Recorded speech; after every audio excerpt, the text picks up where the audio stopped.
Alhamdulillah ya Allah. Kita dah komplit 12 batang siap pacak. Ya. Siap pacak 12 batang. Kamera ni jadi pak tau. Dia ni hak tengah ni yang agak tough ni. So tengah ni. Nampak tak?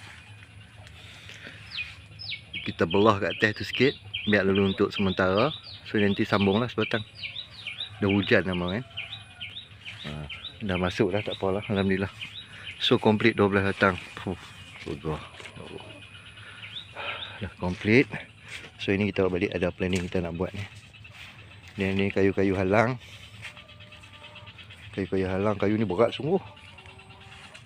Sama besar, sama berat dengan ni. Terah betul-betul ambil hutan malam. Tu dia. Tinggal nak masuk halang. So kita akan masuk kuda-kuda lah. Yang tu bukan, yang tu kita tak sementara ya. Kita nak tengok dia punya apa,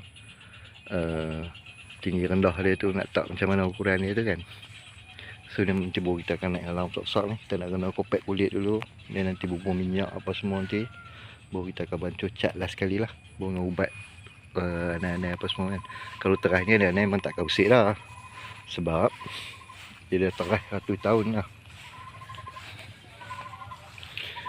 Nanti labu halang nanti baru kita adjust balik lah. Alhamdulillah akhirnya. Ya Allah.